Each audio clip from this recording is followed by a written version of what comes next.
I said sometimes Ayurveda does the acknowledgement after a Dhamma talk. The acknowledgement. Right. Do you know the acknowledgement? It's like a Amakataya Sadhukaranga Namaste. Oh, yes, yes. Oh, okay. Yeah. So do we do that when Ayurveda isn't here? It's okay. We don't have to do it today. Okay. And I used to it. Let's see if. Okay, yes, now we are live. I'm just going to give it a minute or two before we start. Oh, there we go. Hello, everyone. Welcome to Empty Cloud Buddhist Insights. I'm just going to give it a few more seconds, moments. I see people jumping on, people watching live. Yeah, so today I'll just be sharing with you the first three verses and a nice story that comes with those verses that's attributed to those verses from the Petavatthu. I'm going to be starting off with hello, Nick. It's starting off with Ketu Pama Petavatthu, the first three verses. So hello to everyone out there, wherever you may be. Good morning, good day, good evening, good night, wherever you are, if you're watching this in the future. Hope that you're doing well. I'm Bhante Sanathavihari. You might have seen me here in the past, and I'll be here for the next couple of weeks, so you'll be seeing a little bit more of me. Hello, Rebecca and Bhumika. Hello to you all. Okay, so I'll start off first by paying homage to the Buddha. Namo tassa bhagavato arahato samma sambuddhassa. Namo tassa bhagavato arahato samma sambuddhassa. Namo tassa bhagavato arahato samma sambuddhassa. Hello, Gita and Maria and everyone else that is joining us. Okay, so I'll start off with the it's three gathas, three stanzas, and I'll recite the Pali, then I'll do the English, and then I'll tell you the story, then talk a little bit about it, and you can ask questions. As always, you're welcome to put in the questions as I'm speaking into the chat, and I'll get to them when I'm done. So it starts off with Ketu Pama Arehanto Dayeka Kasa Kupama Bijupamam Deya Daman Eto Nibitate Palam, which means, like cultivated farms are the arahants, the donors are like the farmers. Resembling seed is the gift, from this great is the fruit that comes thereafter. So that's the first kata. The second one is etam bijam kasi ketam peta nam daya kase che tam pete paripunjanti tata punyene vadati, which means the seed and cultivated field are for the benefit of the petas, which are the usually translated as hungry ghosts, and the giver. With this, the petas are gratified. The givers also increase in piousness with this act.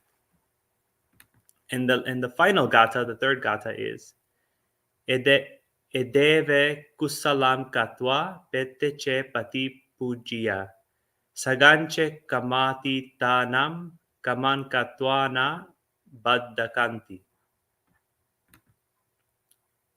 which means for doing meritorious act of donation here on earth and thus honoring the petas, to heaven indeed he goes as this destination, since he has done a good deed. So one of the reasons I wanted to share with you this, because I haven't really heard anyone comment or talk about this collection, right?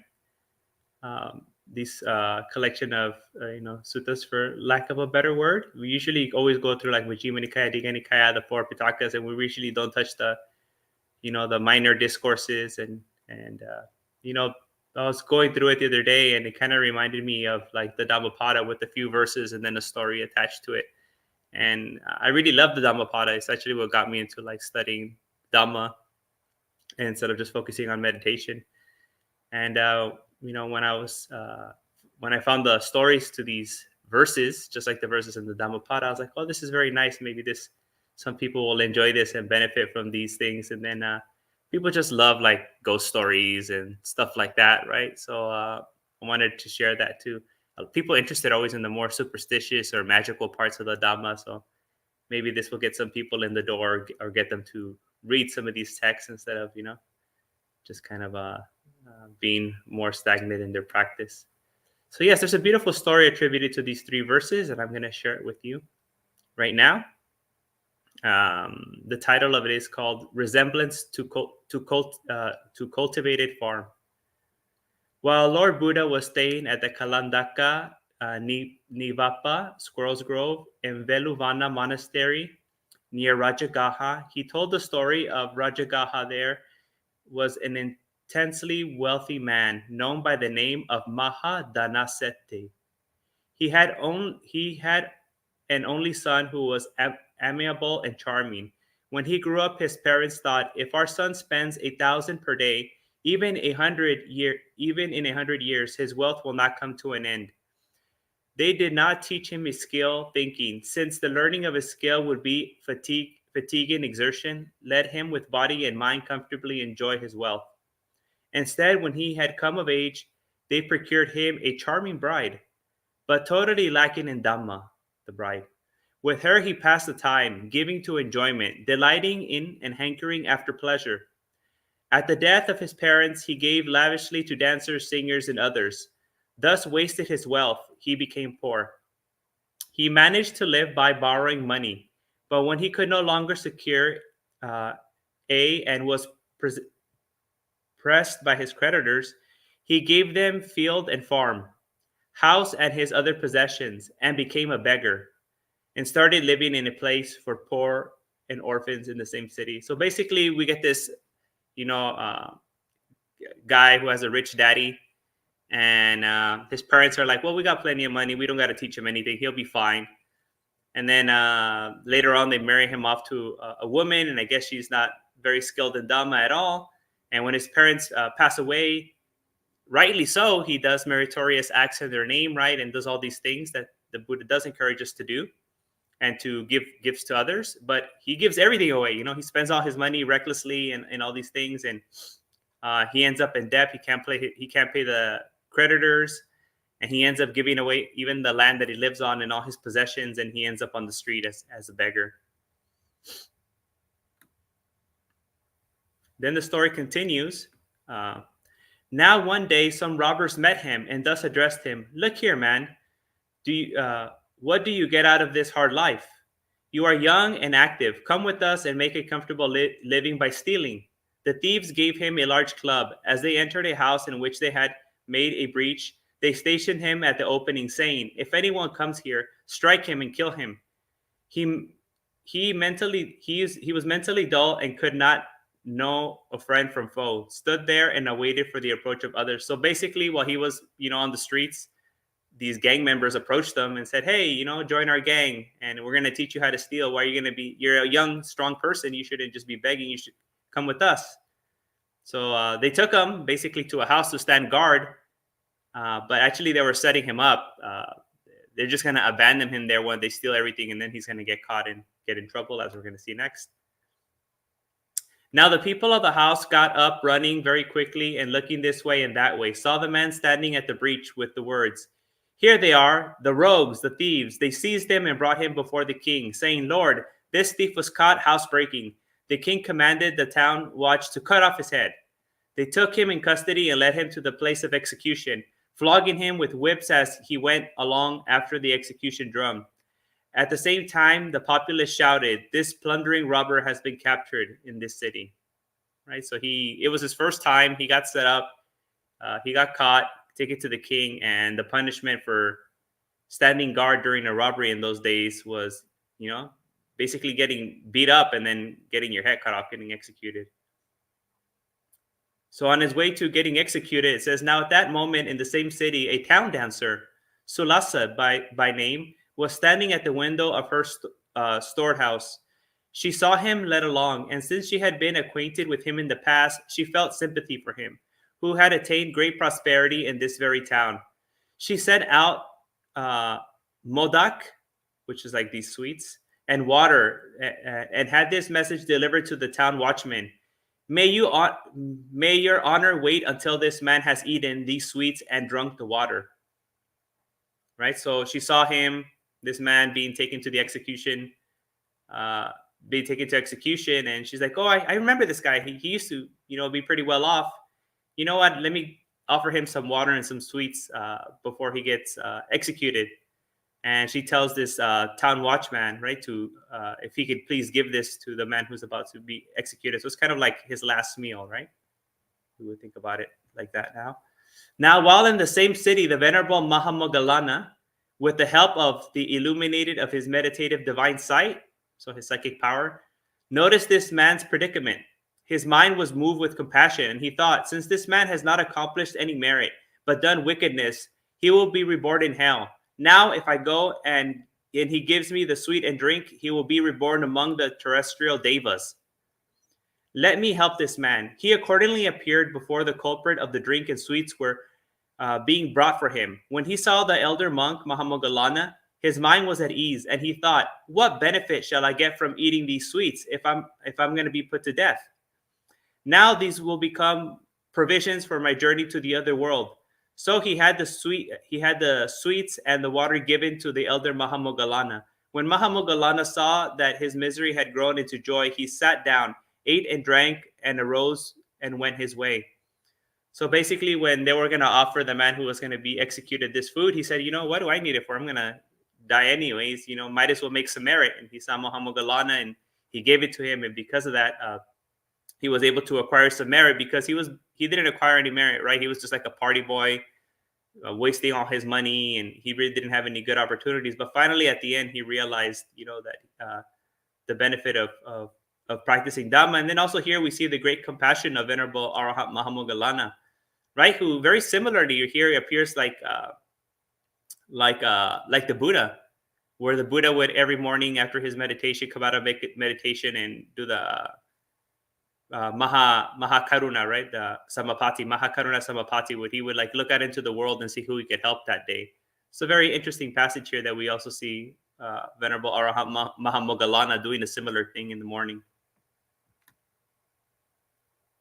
The man, however, was led by the headman to the place of execution and beheaded. On account of the pious act done by the elder Mahamoggallana, unsurpassed field of merit was received by him, and he was worthy of rebirth in the angel world, the Devaloka. However, at that time, his affection went forth the dancer of Sulasa, as he thought, I attained this gift thanks to her.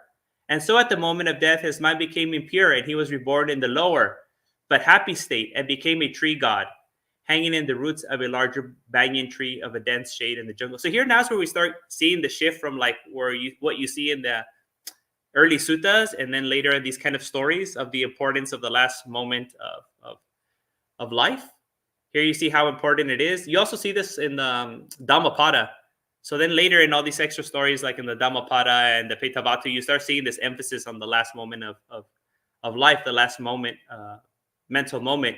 So he had done this meritorious act that was going to lead him into the Devaloka, but because he became attached, right, to the Sulasa, this woman who helped him, he didn't get the 100% benefits of having that pure mind. His mind was a little stained by thinking about this dancer.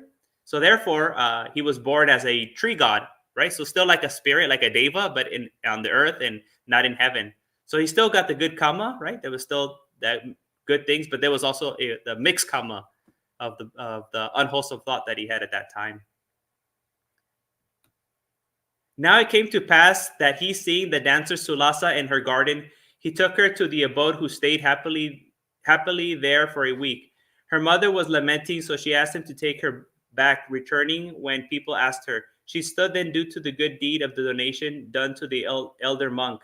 Mahamogalana, the man, had attained a happy afterlife. The people were full of wonder and said, "The Arahants are truly incomparable field of merit, making merit. Even a small act of good done unto them gives men rebirth among the devas." So this is what we know all the time when we chant like salutation to the sangha, when it says Anutteram punya ketam lokasati, right? The sangha, the monks are incomparable field of merit for merit making in the world. So that's basically there's a couple of themes here that these stanzas are trying to get, right. One, the benefit of doing meritorious deeds, and doing meritorious deeds towards the sangha, and especially if you can towards the arahants, right. Also the good and bad results of our actions. If you leave a hedonistic, right, kind of like reckless life, then you can be reborn, and not only be reborn in a bad place, but suffer the results of your actions in this very life, as this man did. He ended up on the streets, then as a criminal, and then being executed. So many bad consequences for not living a life of Dhamma, and then he was going to be reborn in a lower place.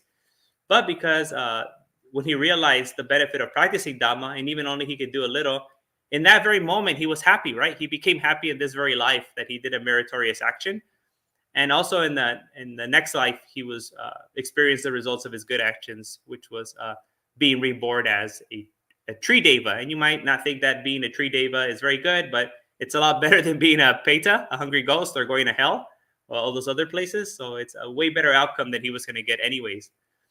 And then also we get to see another reason why I wanted to share the sutta is because in a couple of weeks, hopefully, I want to focus on Mahamogalana more, in the specific sutta nowadays called the Ulambana Sutta. So I want to share that with you guys later. So I'm kind of trying to set it up, build up to that sutta, and explain it, the significance of that sutta, because it's it's not a one in the Pali Canon, and even within the Mahayana tradition, it's kind of controversial. It's not seen as authentic, and there's all this, but it's a very important sutta, like all the way from China, Vietnam, like it's a very important sutta within the East Asian Mahayana Buddhism. And I wanted to talk about that a little bit, since I spent some time in Vietnam and in the last year within the Mahayana tradition, practicing with them. So I also wanted to share with you guys, but I wanted to build up to that by going straight into the suttas and seeing what we can get from the suttas.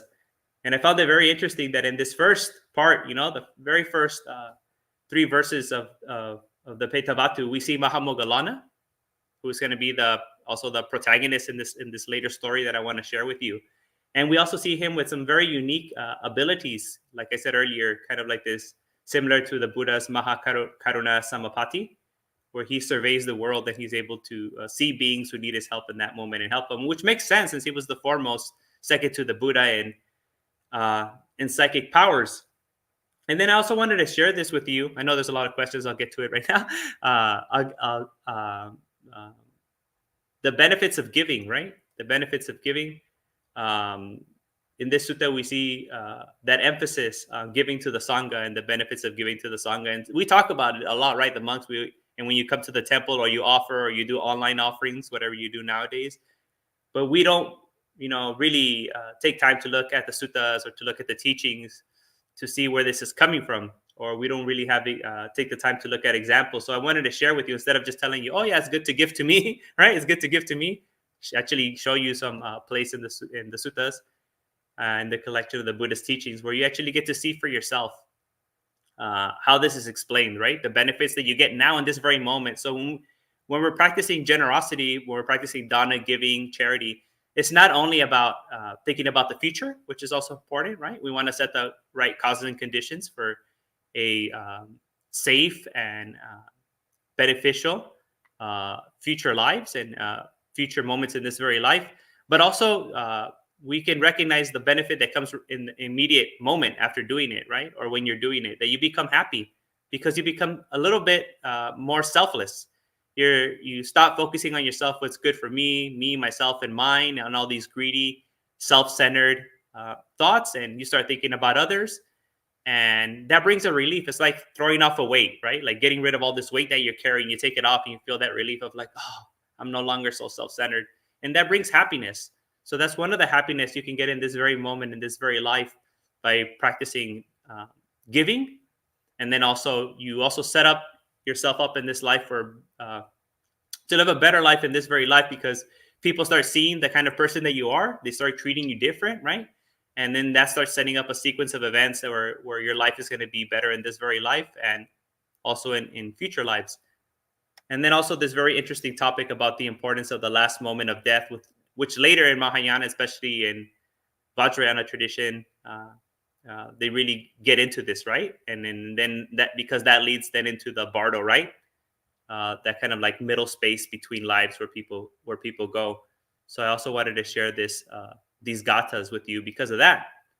Because this many people from many different traditions usually watch this. It's not usually only like people who are into suttas. There's all kinds of people, and people that are listening for the first time and don't really know anything about Buddhism, or people who just happen to be here by mistake somehow, right? So kind of want to open up these teachings and present them in many different ways, and point out many different things that are going on here in these stories. And I think also the example of this young man is very important for us now, because everyone now is all about them, right? That's what this whole like being an influencer. So many young people want to be influencers now. Everyone wants to be a millionaire. All this hustle culture and self-made culture, right? Self-made person culture, and YOLO, right? You only live once, and all these kind of things where it's all focusing on sensual desires, sensual pleasures, squeezing every drop of pleasure out of this body, out of this life, out of this mind, and not really worrying about the future. And because we're not worried about the future, we end up in all these kinds of difficult situations, not only for ourselves, but the planet, right? And society. It has big consequences when everyone's just focused on themselves and only worried about themselves and what they can get for themselves. And so I think this is a very important teaching for our times, to kind of reevaluate our lives, to investigate our lives, to reevaluate them, and to kind of set our lives more in line with Dhamma, more in line with what's being charitable and being good and being for the benefit of others, instead of just trying to squeeze every single drop of happiness, of sensual pleasures that we think is possible. Okay, so now I see some things here in the chat. Greetings from the UK. Hello. Good morning. Sam, good morning. Bhante, everyone joining in. Bhante, thanks for bringing this story to life with your colorful commentary. Keep safe and well. Peace. Good morning. Okay, so there was no questions. There's a bunch of comments. Okay, so now is the time for any questions. If you have any, you can put them in the chat.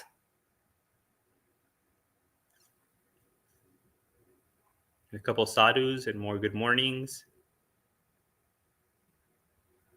Or from the audience, although there's only one person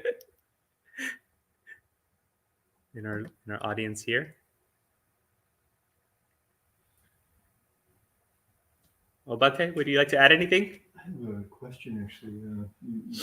You reading through the story, and there's a section about the man's mental state before he died. I'm thinking of Salusa, the dancer. Mm.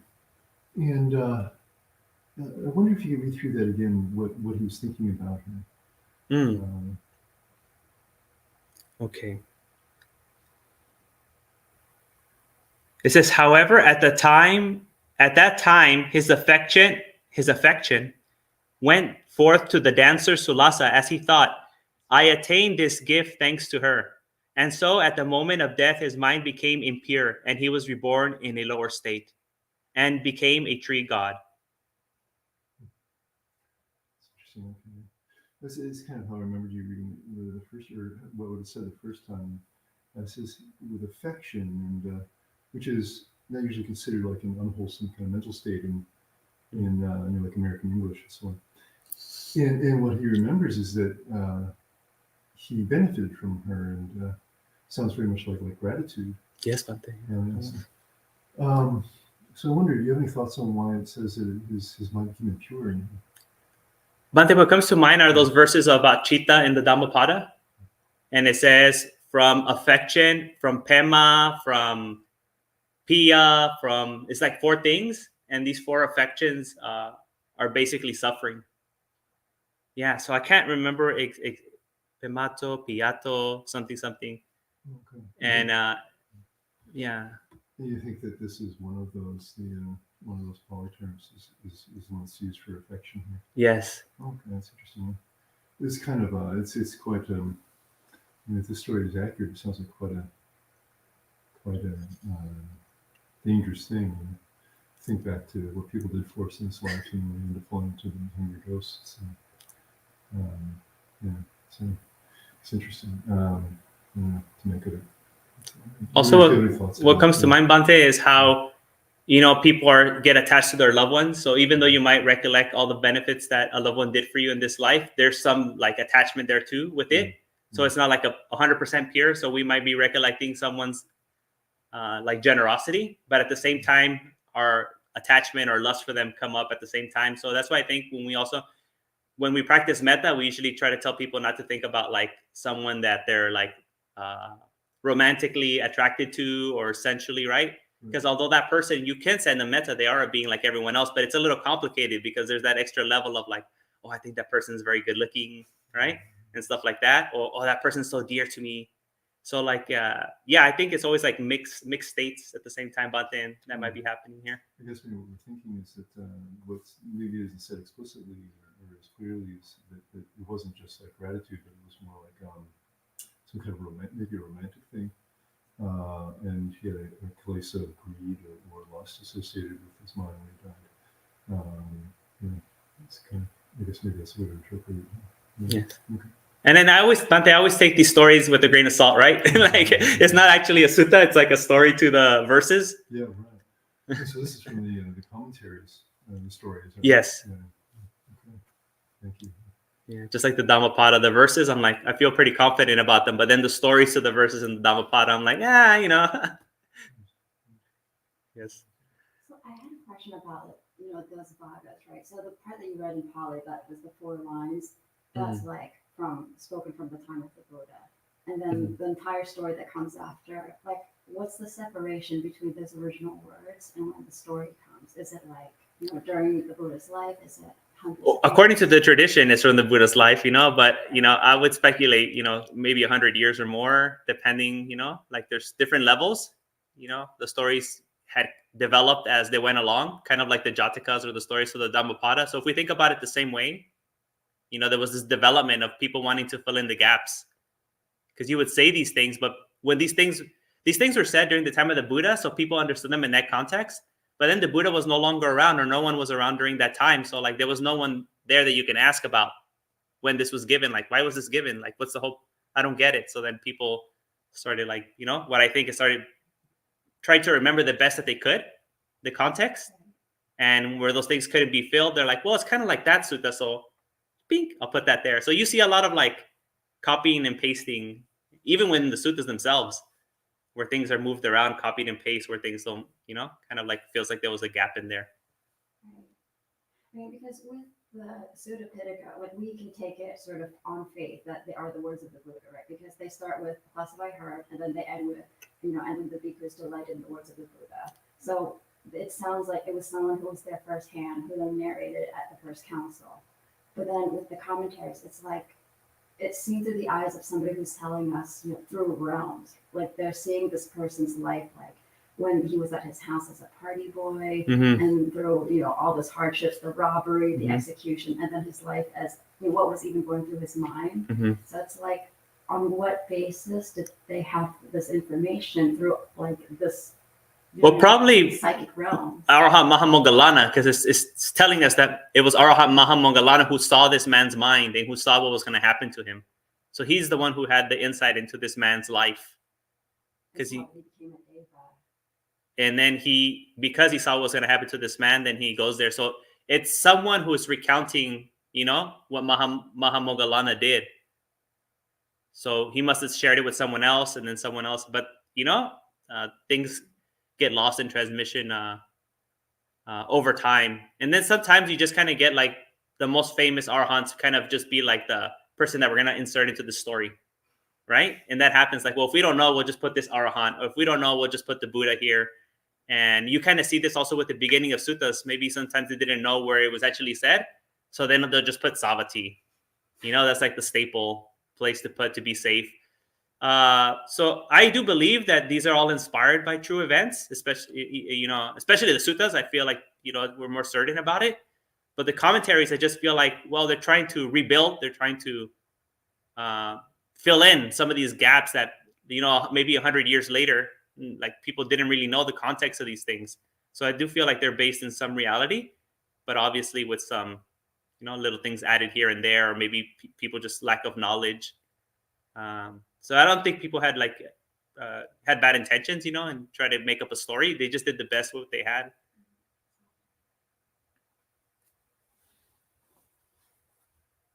Yeah. Oh, Rebecca says, in Zen, there are compassion practices to feed and care for the hungry ghosts. Is there anything like that in the early Buddhist texts? Yes, actually. I'll give a short little explanation right now, but later, as I stay here longer, I think I'm going to keep this as my theme.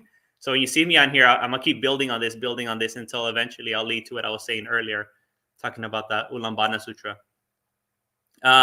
So yes, the Peta, which means like a departed, right? Peta means a departed, but here we're using as a ghost or a specter or a phantasm, whatever we want to call it. But I don't really like to think about them as ghosts in the normal sense, because it's not like a disembodied spirit. It's actually another rebirth, right? So it's another living being. It's just a different form, and we would now kind of associate that form to what we know as ghost. But it's actually a new life, right? It's another realm of existence. So they're there, and these Petas they're not symbolically, right? We're told that they have like a very short, very narrow throat and a very big belly, right? So because they have so much desire and attachment toward this world, so much hunger, right, towards the world that they just left, but they can't satisfy it, right? Because they have such a little narrow thing. So they're always in this state of wanting, right, and frustration, because they can't satisfy their craving or their hunger or their attachment to this world. Yes, we'll see later in other stories too how people try to help these hungry ghosts by offering food or other things, but actually they're not able to accept it because they don't really have a real body, right? If you don't have a real body, then you can't eat real food. So then they start finding these ways that they can help these beings. And usually you'll see like the fragrance of the food is what they're able to kind of delight in, and also just them rejoicing in the meritorious act. So if it's one of your departed family members and they're around and you do a meritorious act and you do it in their name, then they become happy. They join us in rejoicing, which anumodana, right? So they share in that wholesome action, and that brings them some relief in their pain from that time. Like I said, even in the very moment that we do something good, or we participate in doing something good, or even we see people doing things that are good, and we can get some happiness or some relief from our suffering by taking part in that some way, even if we're just like onlookers. So this is another relief that the hungry ghosts get. But as far as actually, eating the actual food, we've all known we've put apples, right? For the ghost, apple's still the same. No one eats it. We put the water, no one drinks it. We know this, but it's really about having them rejoice in our wholesome actions, because they live in a very difficult world. So we want to provide some relief for them. So we invite them to rejoice, to anumodana in these wholesome actions. And then, maybe we could say that the smell of the food will bring them some relief too. Some of the commentaries and stories imply that they can get some relief and some nutrition from the smell, because it's very subtle. But I'll talk more in detail about this, and you'll see more examples as we go along in the next couple of weeks. How do we gain merit by giving people? Give to anything. Any living being, you gain merit from giving. You gain merit from giving to animals. You gain merit from giving to any kind of being that you come across, even to people who have done unwholesome things in the past, people that we wouldn't usually call bad people, right? You still gain merit. So it's always any giving is good, right? Giving of food, giving of necessities. Obviously, you don't want to give people weapons and poison and things like that. That's wrong livelihood. You don't want to give them those things, but things that are going to help people survive, right, for their own well-being, those are always good things. So you can give to anyone. It doesn't only necessarily have to be to monastics. It's just that, as we saw here, it says that the Buddhist sangha is the highest field of merit, right? So has the richest field for your seeds of karma to give fruit in the future, the ripest soil for good fruits in the future. We mentioned what constitutes the Buddhist sangha. Oh, yes. So there's, as Bhante said, maybe we could talk about what constitutes the Buddhist sangha. So we could think about the sangha in different ways. The highest one is like the Arya Sangha, right? The community of the awakened beings, starting from the first level of awakening or enlightenment until the fourth level. We have the stream enterer, the once returner, the non-returner, and the Arahant. And then we have Pacceka Buddhas and Samasan Buddhas, right? So all these Aryans, all these awakened, enlightened beings are the highest field of merit in the Sangha, called the Arya Sangha. And then we have what we call like the Mahasangha, which means all the monastics in the past, present, and future, right? So countless monks and nuns. This is another Sangha that we can talk about. Then we have the Sangha of the Bhikkhus, which are the male monastics, the Sangha of the Bhikkhunis. This is the female monastics. And then usually when in the suttas, when you see like Sangha, it's talking about these two groups of like the male and female monastics. But then we can also think about the fourfold assembly as the Sangha too, right? So like male monastics, female monastics, male lay followers and female lay followers. But usually when we're looking at the suttas, it's talking about monastics, male and female monastics as the Sangha.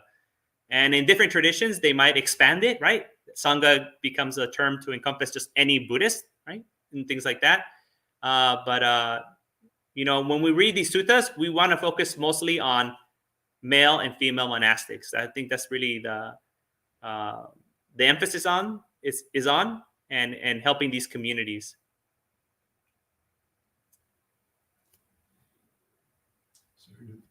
Sorry, throw that at you like I did. Yes. Maybe I won't do that. See what's really pertinent to what you were saying. Yes. Thanks for explaining. Yes, Bhante. It's important because some people here are maybe just watching for the first time, as I said earlier, Bhante, and I just take things for granted sometimes. Thanks for being flexible.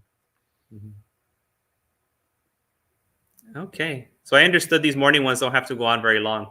One other thing I wanted to ask. Yes, Bhante. Could wait till the end if you've got other questions. You Yes. can maybe get to those first, but I mentioned before you close if there's still time. Yes. Thanks. Yes, Bhante. Should we go? Yeah. There's only like anjalis and nice things in the chat. Okay. There's a principle that came up in the story I was curious about because it talks about Mahamoggallana sees that the this man, I can remember his name. The man's the central figure of the story. Yeah. The rich man who squandered all his wealth and actually resorted to being a beggar and then helping thieves. And Mahamoggallana sees, well, if he's going to be executed soon, and because he was wicked, he's going to fall into the lower realms. But if he puts food in my bowl, then this will be a condition for him to be reborn as a terrestrial deva. Okay, as I recall. And so I was thinking about why is he saying that he was wicked? And it crossed my mind. It must be, I guess, it must have been because he was going to help the thieves. He fell in with the thieves. And then the principle that if he puts food in my bowl, then he'll be reborn as a terrestrial being. And there's something in the suttas. I wonder this may be too lengthy. I don't know if you want to address this now, but there's something in the suttas. You're already guessing where I'm going with this. That a necessary condition for being reborn human typically is considered like the 5 precepts. And then there's teachings about following the opposite day in order to be reborn as a dewa, in the celestial realms. And there are teachings in the sutras about how the Buddha says, well, if you make acts of generosity but you don't keep your precepts, then you have to receive the benefits of your generosity in the lower realms, for example, as an animal or something like this. And although there is another strain in the sutras, for example, one sutta where the Buddha says that the reason for this is that the offering is impure if you don't keep your precepts. And then another sutta says, but actually offerings can be made pure in 2 ways. They can be made pure by the giver, or they can be made pure by the recipient. Okay, yes, okay. And so I don't know if this is, sometimes I think, I wonder if this is one consistent teaching or if these are multiple teachings, inconsistent teachings. And I wonder about your thoughts on this. Bhante, I think what you said makes sense with this, because I think here the action was purified by Arhat Mahamoggallana. And since he didn't follow the 5 precepts, I think, although it says here that it's based on the affection he had for the dancer, Sulasa, I think that's why one of the other reasons why he wasn't born in the Devaloka, instead was born in the, Bhumiloka, in the earth realm. So we see here also that he doesn't get to experience the full benefits of giving because of the way he lived this life. So I think everything that you said, Bhante, with those suttas is consistent, but maybe not as well articulated here, But I think it's very consistent with what we're seeing here, Bhante.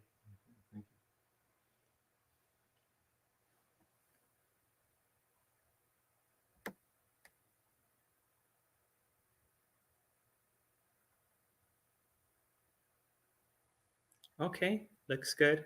So tonight, remember, if you had any weird questions that you wanted to ask that didn't pertain to this, and they're about Buddhism, you can ask them tonight, 7:30, right? 7:30 p.m. Eastern Time for Monk's Chat.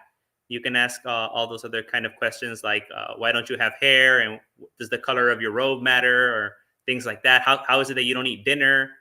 Right? And things like that. You can ask all those kind of questions and other questions, maybe even deeper questions tonight at Monk's Chat. So invite you all to join, if possible. It's a lot more wholesome than other activities that happen on Friday nights, right? You don't want to end up like this, the son of this rich man tonight. So please listen to the story, take heed to the lesson, and, maybe one night you can avoid indulging in all these sensual pleasures and instead listen to Dhamma.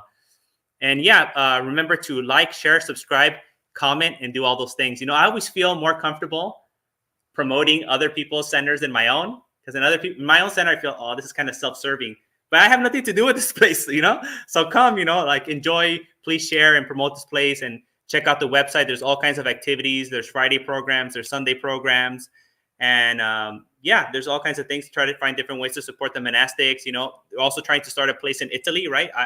Ayasoma's spearheading that movement, and then Bhante Sudasa's over there helping her out right now. So there's so many ways that you can get involved and participate. Maybe your thing isn't listening to this, it's too much for you. Maybe you just like to give or support other people in different ways, and I invite you to support in whichever way you feel comfortable, and really lean into those things that you find easy to practice, because that's going to get you in the door. That's going to be your fuel and open up the practice more. So in the beginning, we just kind of need to play on our own kind of like inclination, and then from there, kind of that practice will expand to us. Not one shoe size fits all. So yes, please look online and see all the kind of things that this place is doing. This amazing place is doing. Buddhist Insights Empty Cloud. Also, if you have a chance to visit, that would be very nice. And yes, that's it for today. And I'll see you this evening. Until then, may you be well, happy, comfortable, and peaceful. Sukhi Hotu. Bye bye, everyone. Oh, do a Hantamayang. Okay, yes. Sorry, a bit slow.